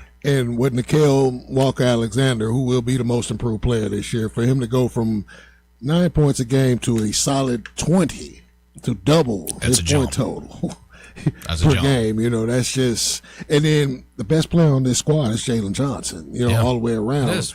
They can make that real scary for New York, or New York can just totally come in, handle business, and dispatch, get those dudes out of there 4, maybe the gentleman sweep at 5. I like New York for it, but I'm hoping that we get a good classic one out of that. Oh, yeah. Well, I think that's the hope for two great coaches with Quinn Snyder, Mike absolutely. Brown. Mm-hmm. I love what New York is doing, but we Greg and Eli talked about this on the morning show. If that New York team doesn't get to the finals, they might be on the mend of breaking that one up too. They very well could. I think you're right on the money. I think that would be a disappointing year if they don't make it that far. I think the biggest surprise, we mentioned it a little bit, is the Boston Celtics. I know for the Sports Time show, I was the only one that really included them being in the playoffs. I think everybody heard Jason Tatum's out. Okay, well, this team's not going to do anything. I think I had them playing in the play-in, but the fact that they're number 2 right now is great. I know we just heard from Terry Davis that he does not want Boston to move on, which, to each their own. But I think with what they've been doing, if they make it past the first round, I think that is more than enough for the kind of year that they've had. The basketball minds that they have making basketball decisions are making great basketball decisions for them. Mm-hmm. Brad Stevens, he was been doing this since he was at Butler. Yeah, just putting it together, pulling the best out of people that we don't know. Yeah, how many of us really even knew or thought of Baylor Shearman? Not me. Prior to, but I'll raise my hand. He'd been lighting it up though. And filling his role. Peyton Pritchard, he maxed out with Peyton Pritchard. Everything that they lost from their championship team, they pretty much kind of replenished since then. And then to add Vucevic at the deadline, I thought that was a big key for them. Yeah. That may actually be enough to get them over the hump, especially now that you have Tatum back looking like Jason Tatum. Yeah. So they, according to you, Boston would be taking on the 76ers if the Sixers move on. Old school blood feud, Dr. J, Larry Bird, they wouldn't probably be pleased, but I think Red Auerbach and company will prevail there. Man, the Sixers is another logo that needs to go back. It does. That old school red, 76. black, gold. Oh my. Oh, you talking the 90s one. The one that they were like the jerseys, with AI. The Iverson version. Oh my goodness. That's really the best one though. The Dr. J one is the most classic and nostalgic, but that's the best one. Oh my goodness, dude. Oh, looks so good. But so how much of the Pistons does it, because down the stretch the Pistons played good without Cade Cunningham. I think surprisingly so. 8-3 I think without Cade. Yeah. So obviously having Cade back is going to booster them so much. Salute to Dennis Jenkins. Because, and Jalen Duren. Oh, Jalen Duren, absolutely. But I'm looking at it from Dennis Jenkins from this standpoint. This is a JUCO kid. Yeah. Undrafted, coming in. He, let's call it for what it was. He took Jaden Ivey's spot. He did. It's just what it was. And then it didn't help for Jaden that he was injured and then everything else that came along with that. But he showed up and it was available. Yeah. And was outstanding in his availability. And they earned him a full-time contract. But I think they're a year away from really being that one to turn the corner and to be that contender and to go ahead and win the East and to be that dominant team in the East. I think they may be 1 year away, but they may do it this year. It may be there. I think I wouldn't be. Let's just say I wouldn't be surprised if they do make it that far. So, who is your favorite to win the East? Originally, I went with New York, and I almost wanted to stay with that. Mm-hmm. But what Joe Mazzulla has been able to do and the elevation that they've been able to get, and they got their really 1A or 1B, wherever you want to slot him at, they got him back too. I got to go with Boston. Boston, wow. From not even making the playoffs in a lot of people's predictions to winning. They were not. Dude, look, you had a 50-win year. That's incredible for them. All right, so I'm not mad at that at all. Real quickly, on the other side, we've got the Clippers, who have definitely been fighting to stay in this thing against the Warriors, who I know has been a little bit tattered and beaten up this year. Between these two guys, I feel like the Clippers have a little bit more experience on the court. Kawhi Leonard, you can never really count him out. What do you like between these guys? the one time in this series between these two, I'm gonna have to go with the Clippers. Because the Warriors always won out on these, whether it was Steph and Clay, whatever the case may have been. But the Warriors, just like you mentioned, they've been battered and beaten up all year. Steph, I don't think even played 40 games or whatever the case. Steph being around makes it fun. It does. But I know it's not going to last long. No. But if the trade-off is that I get a healthy Kawhi, all right, I'm cool with that. Yeah. I can't be mad at that at all. The other play-in game will be the Suns and the Trailblazers, which I believe the Trailblazers kind of surprised a lot of people even making it this far this year. They surprised me. They definitely surprised me. Suns and Trailblazers, who you got? Before we even go into that, I just want to say, go ahead and give that job to Tiago Splitter. He's done a great job with them. Let that man have a gig, keep that going. I think they put up a great fight against Phoenix, but I think in the end, Devin Booker, with his experience, just takes over. Grayson Allen will give a good game. Colin Gillespie making big shots. Dylan Brooks being the great antagonist and barely making a great play like he did when he was in Memphis and they took Golden State out in the playoff. 5 years ago, whatever that was. So I like the Suns in a close one with that one. I like because that. I think then they're gonna bring that smoke. Yeah, I like that too. One of the set in stone playoff games, Lakers and the Rockets. I think this is going to be a really good series, but I think a lot of this depends on if we get Luka and Austin Reeves back. LeBron, great. Unbelievable that he's still doing what he's doing at the stage in his career that he's doing it with. But to carry on that team for that long, I don't know if he can do that. I think you need the top scorer in the league this year. You need Luka out there. You need Luka out there. You need a commitment to the defensive end from everybody that's on the floor from you. You have a great shot because Houston can kind of fall back and shoot themselves in the foot. But at the end, if they're going to be locked in, I think Houston probably will still be too much to get to not win that series. I'll go Houston in 6, but it's kind of fun because we got LeBron and KD in the first round. That is going to be fun. That's going to be. It's probably maybe their 5th time meeting in the playoffs, and all the other times were NBA Finals. Yeah. So here we go. There you go. That should be should be really good. I think a lot depends on the Lakers getting back those two guys, though. Nuggets and Timberwolves. I think the Timberwolves kind of fell off the radar a little bit near the end of the season, where on the other side, the Nuggets are winners of 12 straight, which is the longest in the Jokic era. You know me. I already love the Nuggets because they have my boy on there. They have my Lithuanian king, Jonas Valanciunas, who's not going to be in that play-in tournament. Who you like between the Nuggets and these T-Wolves? Because of the championship cachet that's on the floor for Denver. We're talking Murray, we're talking Jokic, we're talking Gordon, we're talking Braun, we're talking then they bring back my man Brucey B. Yes. You got 5 guys on the floor that have won a championship together. Brucey B actually played all 82 this year. Yeah, they played all 82. So, and I mentioned this to Greg and Eli as well. Getting Aaron Gordon back for them gives them a third guy that can break down a defense and go create. Yeah. He can create for himself. He can create for others. Now he's confident enough to do that. And then you still, like I said, you got Christian Braun who can also do that in just limited space. I think they're probably going to be too much for Minnesota. And unfortunately, I think it cost Chris Finch his job. That could be an interesting turnout, but I think regardless, the Nuggets move on, and they I don't want to say they dominate the series in kind of fear of sounding stupid, but they could. I know what you're thinking. They win it. They win it for sure. Obviously, Spurs in Oklahoma City, still playing as good as anybody in the country. I think a lot of people's favorites to go back to back, and it's not hard to see why. Anytime you win 60+ games in an NBA season, you're good. Very good. You're a very good team. But I think, too, on the other side of that, the Spurs being the team that kind of had OKC's number this year, beat them, 3 out of 4 times this year? 3 out of 4, and then this is Wemby's first playoff.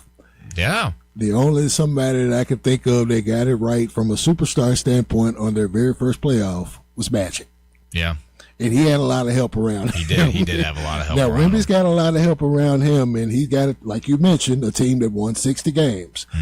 You can't really skip steps to get into a championship in this league unless you have that type of a freak athlete and that type of a freak player that can change the complete dynamic of a game. I was looking at a clip that I posted on Facebook from last year where they were here playing the Grizzlies. And the Grizzlies had a 3-on-1. It was like Jaren, Brandon Clark, and I forgot who else was the third against Wemby. And we didn't get a shot off. On a 3-on-1 in transition. That's how dynamic this dude can really like affect and impact the game. I think I saw a video from when Jokic went up against Wemby. I think it was last week or something like that, where basically they saw if a shot can be made over Wemby, then that shot cannot be defended because Wemby can literally defend anything on the court. So yes, so to your point, that is when you have that on your team, it is a cheat code. It is a cheat weapon. So that's also why I'm not mad at hearing Terry Davis say that he likes the Spurs coming out of this thing. Me personally, I like the Nuggets for personal reasons, and I'm not hiding that. I wouldn't be mad at any of those three selections because you have those type of dynamic players that can change it in a heartbeat. I think how everything's going to shape up this year, man. We're in a good little spot for the playoffs this year. It's going to be good. At least we have series. Yeah, I think so. That we'll be talking about 5 years or so down the line. Like, yo, that was a great series. Yeah,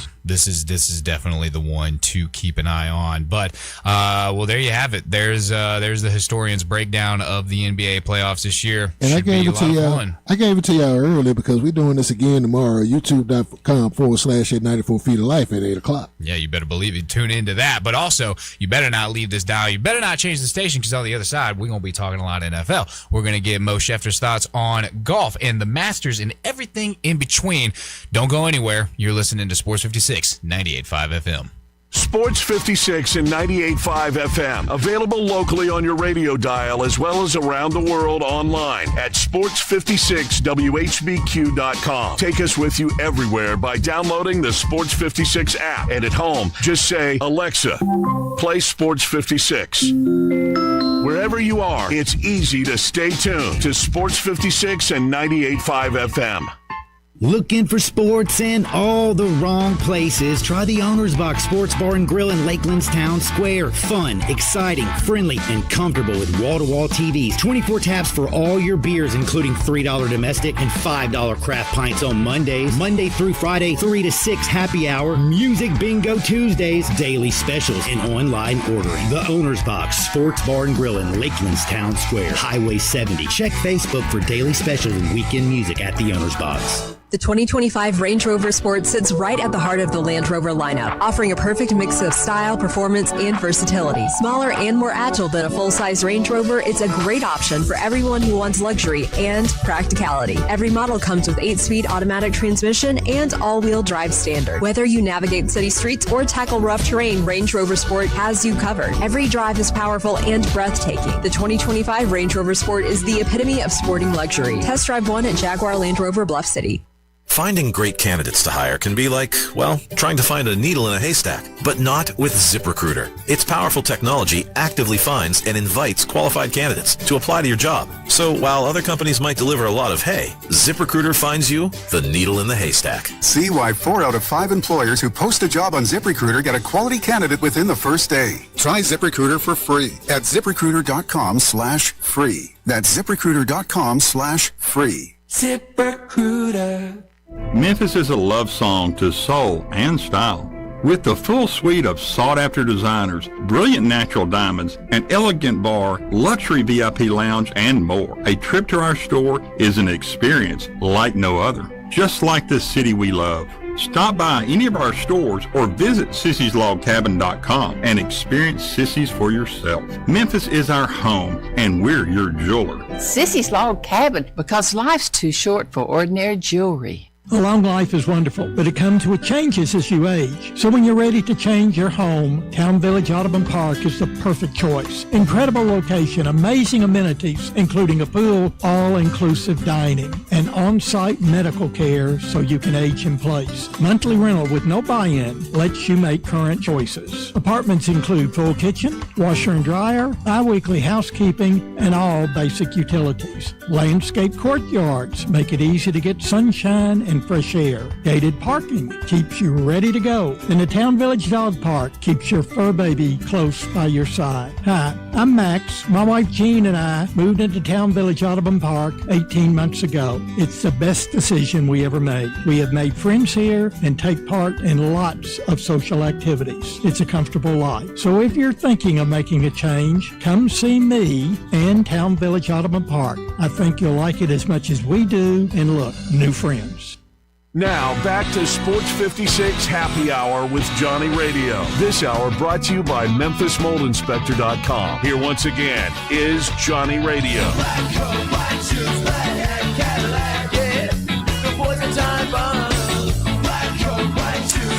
Well, we're back into Happy Hour. Landon filling in for John today with my buddy, the historian Jay Ham. We just broke down everything in the NBA playoffs. Should be an exciting run this year. But we've been waiting all day for this. We have got to talk some golf. We've got to talk some Masters. And more importantly, we've got to talk the NFL with my man. I always miss out on talking with him, so I'm super excited to talk with him today. My man, Mo, how you doing this morning? I'm doing fantastic, brother. It's always good to talk to you. I'm excited for this. I'm excited for it, too. And just a quick correction. We are not in the morning anymore. We've officially entered the afternoon. So good afternoon to you. But first and foremost, what were your biggest takeaways from the Masters? I know JM's told me you're a big golf guy. You had a little bit of a want to have a little bit of a watch party that unfortunately nobody turned up to, but you could have contacted me. I would have been there, been square, had a great time with it. But how did you enjoy the Masters this year? Okay, I'll keep that in mind because for all four majors, I typically am on my couch for 4 days. Yeah. The Masters, because I'm still moving, I finally settled in Friday night. So I was able to listen to the first 2 days on the radio when I was driving. And then days 3 and days 4, I watched in the comfort of my own home. Couple takeaways. Number one, I know this is who he is, but I just thought there was a couple of shots, especially yesterday, where Scotty was a little too safe. Yeah. Mm-hmm. Like, he's usually smart and conservative. I thought there was some safe shots that he took that is uncharacteristic of him. Yeah. And it's not the first time we've seen him in a certain spot, especially a major, just be a little too safe. So that's the first thing. The second thing, man, Justin Rose is living proof that if you can putt, you can compete in any major on any golf course in the world. Mm-hmm. You know, like he had a couple of rough wedges, and he was on the in the second cut on the 16th hole, and he had a horrible shot. Ended up getting a bogey on a 16, so that was a bad thing. Mm-hmm. And then he made a couple of mistakes down the stretch, but he would have never even been in the position he was in if he wasn't just thinking putts, long-range putts, putts that I would say 80% of pros are on a regular basis two-putting. Mm-hmm. He's just stroking it in there. And then the third takeaway, especially in majors, experience matters. Yes. And Rory didn't do anything out of this world. He stayed the course. He played his game. He played all 72 holes. He made some big putts. He surely did. But I think when you see the way that Cam Young and Max and Sam Burns and some of these other guys just humbled and just could not stay in that 11 to 13 number, it just speaks to not only experience, but Augusta forces you to hit various shots. Yeah. And again, I think it shows where even last year when Scheffler had a pretty bad Masters appearance, he still ended up finishing in the top 8, you know. And so I just think with McIlroy's win, Scheffler being there, and Rose just putting his way into a top 5 finish, just shows those 3 big takeaways from you. It was a great tournament. Yeah, no, I completely agree with you. I think it was a really good tournament. Speaking to those your 3 big takeaways, I think this is something that I talked with Darian a little bit about earlier today. Was I think Scotty typically what he does is he's going to finish every tournament phenomenally. His Saturday and his Sunday, he's going to play phenomenal. But his Thursday and his Friday is where he was really hiccuping, especially this year on a Friday. He played really, really poorly that day and just did not have it. And he basically set himself back really, really far. So but still, all the props in the world to him. He became the first player in 84 years to play bogey-free golf in the final round of the Masters. That is incredible. Yes. And Darren even pointed out that champions haven't even done that, but Scotty has. I mean, he's clearly in a class all by himself. But I think if Scotty gets to a place where he consistently is coming out of the gate and performing really well and comes out of the gate and puts himself in a great position, because that was the big differential between Rory and everybody else, is that Rory came out of the gate playing great and then never relinquished control. The fact that he led at the end of each and every single day of this tournament speaks a lot to how he was going out there with a game plan that he was going to win and that nothing was going to stop him from doing so. So huge props to Rory for not relinquishing the lead. I think Scotty had an incredible round that he played, and that if he just sunk that little putt going to the playoff, I think Scotty probably would have had the edge on him. He got done a little bit quicker. It would have been more of a turnaround for Rory. But then you're getting into the territory of playing that what-if game. When it comes to Justin Rose, I think Justin Rose had maybe one of, if not the best shot. I cannot remember what hole it was on, but on Sunday, I think you know which one I'm talking about, where he was in the pine needles and he just slaps that thing and it rolls basically all the way over the green and like lands 11 inches from the hole to set up one of the greatest shots I think I've ever seen in golfing history from Justin Rose. So to your point, the guy was putting, but he was also putting himself in some great positions. He just had a few mistakes here and there, but still a huge shout out to Justin Rose and what he was able to do. And so this was also one of my other takeaways, and I just talked with J-Ham about this too.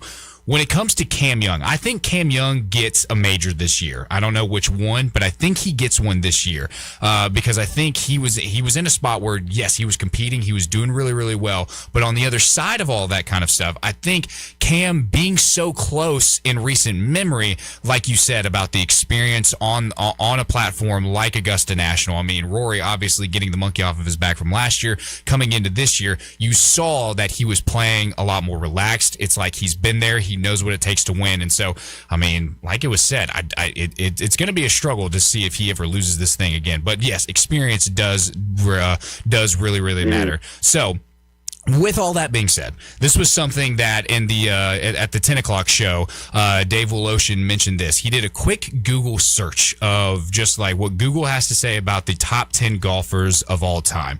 And so the list pops up. It says Jack Nicklaus, Tiger Woods, Ben Hogan, Bobby Jones, Sam Snead, Gary Player, Tom Watson, Walter Hagen, Arnold Palmer, and Gene Sarazen. With those top 10 guys, how close is Rory to being in that top 10, or should he even deserve to be in that top 10 right now? Well, I think most of those guys have more majors, if not all of them, because this is Rory's 6th major now. Yeah. So that should tie him with, just from my perspective, with the players that I watch, that should tie him with Phil. Mm-hmm. I think there's several things, because Rory's career is so interesting depending on your perspective. Yeah. Like, if you see it as, oh, he just choked away all these tournaments, okay, that's you.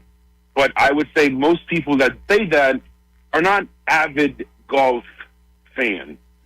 Like, I think people that understand the game of golf understand this is probably the hardest sport in the world. Because you have to be at your best. And even when you're at your best, you can't count on anybody else to carry you. Yeah. I think when you look at all his finishes, especially in majors, how well he's played, how well he's consistently played.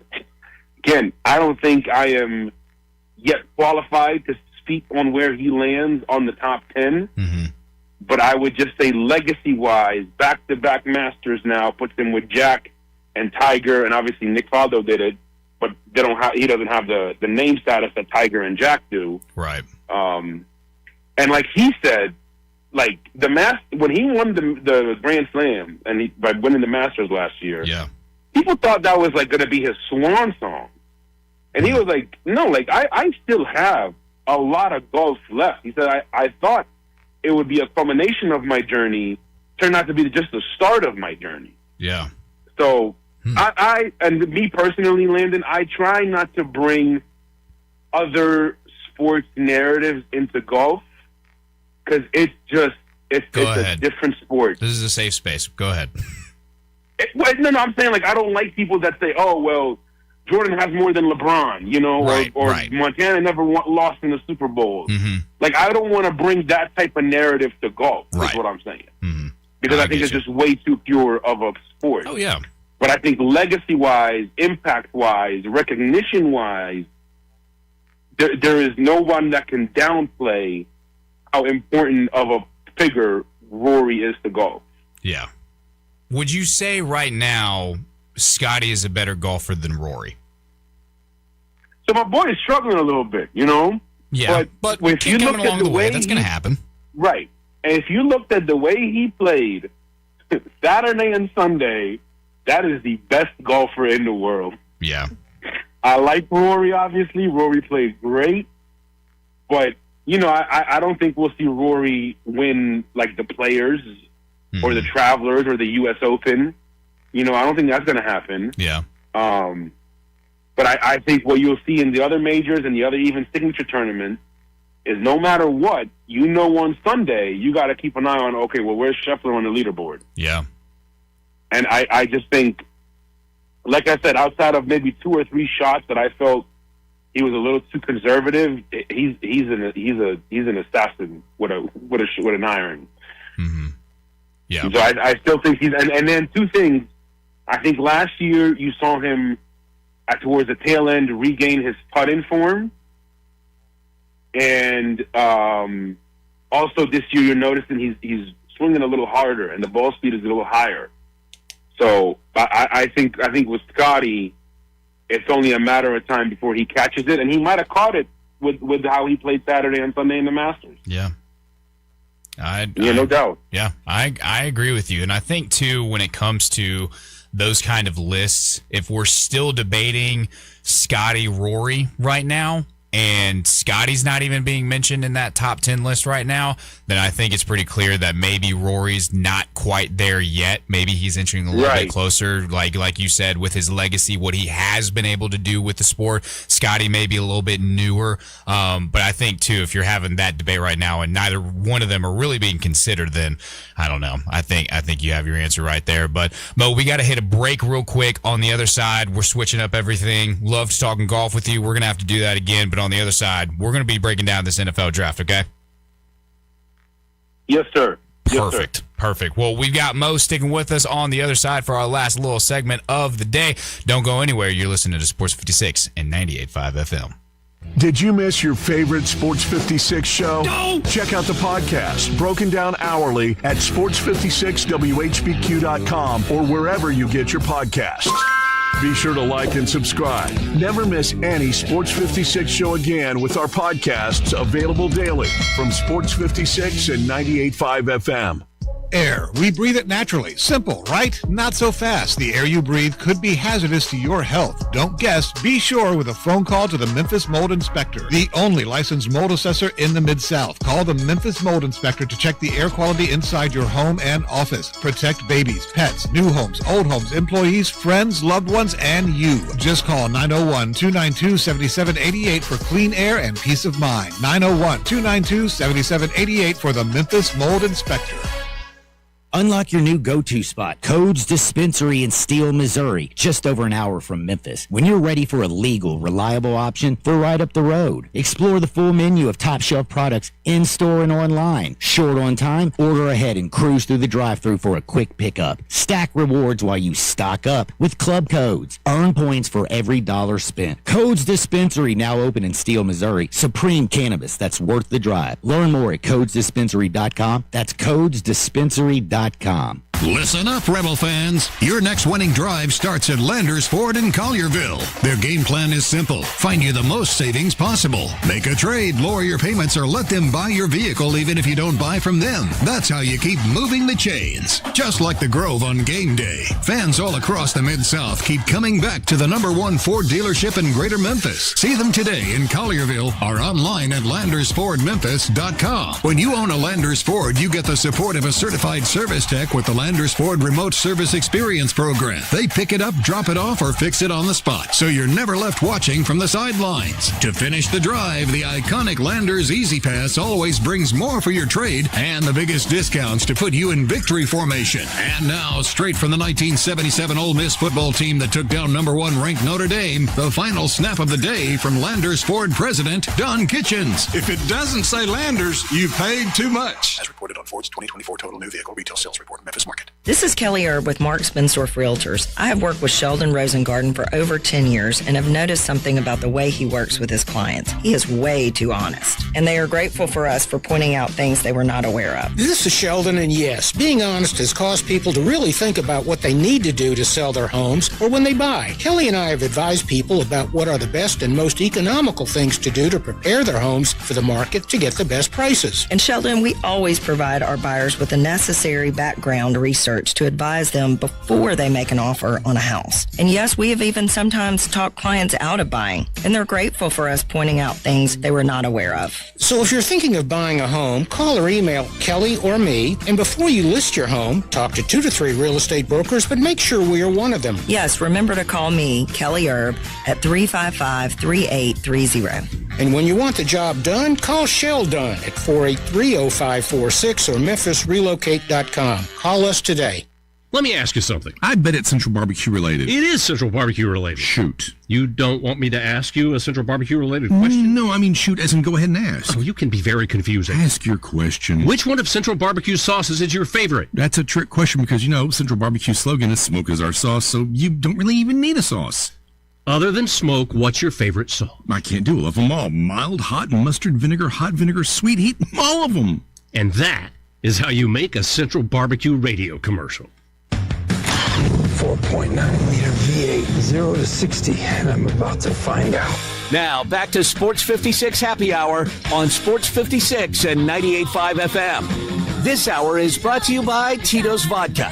Here once again, Johnny Radio. All right, we have the NFL draft coming up just right around the bend, and we don't have a lot of time to talk about it. So let's not waste any time and get right into this thing, Mo. Obviously, the first pick of the draft this year, kind of similar to last year, seems like it's a shoe-in that we're going to have a quarterback going in the first round. Do you still like Fernando Mendoza to be that guy going to Las Vegas? 100%, and this isn't even like, this is my expert opinion based on what I'm reading. No, like, Landon, I'm reading that basically in these Raiders interviews with Mendoza, I'm reading that they're not interviews, they're inserting the playbook already with him. Yeah. So it's like, this is the worst kept secret in the world. They are going to take Mendoza, no questions asked. And again, I'll give Brady credit on he's not being hypocritical with everything he said about developing quarterbacks and them not starting in year one. And he's going to get Kirk Cousins for that reason. So yeah, there is actual reason for optimism heading into this draft for Raiders fans. And if you know anything about the Raiders draft history, just go back like the last 15, 20 years and see the player that was drafted after their first round selection. What they missed out on has been atrocious. The names are insane. Oh, it's so bad. So hopefully, like you're saying, they get this one right because it seems like the pieces are coming together for the Raiders. Brock Bowers, I believe, is one of the best tight ends in the NFL until he proves me otherwise. I think once you get a better offensive line to help out Ashton Genty, he's going to start getting rolling. I mean, they've made moves in the right direction. My biggest question right now to you is why is it that Kirk Cousins, no matter where he goes, just undeniably is almost a guarantee that he's going to sign a contract for $100 million? He's got a great agent. You know, he must sure have the best agent. I mean, the dude hasn't done a lot, but he's getting a bag everywhere he goes. I don't know why, but when I think of Kirk Cousins' agent, I think of the dude from Brewster's Millions.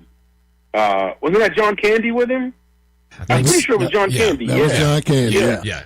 Yeah, I don't know why. That's exactly You're probably my right mind on the goes. money. Very, very. But you know, he's good from the pocket. He's very smart. I mean, look, like Brian Hoyer had a job in this league for almost 15, 20 years. Yeah, great. Just because he was good at being in the room, in the quarterback room. Yeah. So you take the IQ that Kirk Cousins has, along with the fact that he's a serviceable quarterback and he can still do it from the pocket purely and be effective. And really, it's basically a 2-year, $40 million deal. For the Raiders, it's 2 years, like $30 million, because the Falcons are paying a part of that. Yeah. He's never going to reach year 3 where all that money starts to kick in. They did this strictly for salary cap purposes. So it's really a 2-year, $40 million deal, and the Falcons are paying for part of it. So it's a bargain for the Raiders, and it guarantees Kirk Cousins $40 million over the next 2 years. That's a win-win. Yeah, well, and I think too, anything's better than what we saw out of Geno Smith last year. So they're only moving. They're only moving up. All right, so the number 2 pick right now is going to the New York Jets. Who do you like for the Jets to take here? They can. I think they're going to go with David Bailey. Yeah. Out of Texas Tech. I think that's what they're going to go. But Arvell Reese is obviously going to be very polarizing to see where he ends up. But just knowing the Jets, you know, the Leonard Williams, the Muhammad Wilkersons, the Sheldon Rankins. Yep. We can even go a little further than that. I think he's the perfect mold to sort of be that next staple defensive lineman from the Jets. Yeah, it should be interesting. I was reading some reports that the Jets were saying one of their biggest needs could be a wide receiver, so they might look in the direction of Carnell Tate. I'm not entirely sure. So because of time restraints, we're just going to overlook the Arizona Cardinals, which everybody should be doing regardless. What should my Titans do? Give it to me, Mo. Listen, call me crazy, call me sentimental. You have Eddie Foreman, Derrick Henry, CJ2K. Let's add Jeremiah Love to that Titans legacy, baby. Add it to the legacy. I agree with you 1,000,000%, because that is the place where running backs excel and exceed. They have the history. They have everything else involved with it. Add Jeremiah Love to that. The dude is a freaking train and can run through anything at any point. I'm exactly with you, Mo. It is always a pleasure talking with you. Hopefully next time we get to talk, we'll have a little bit more time, but you have a blessed day, my friend. You as well, my brother. Awesome. That is Mo Schefter, and that is all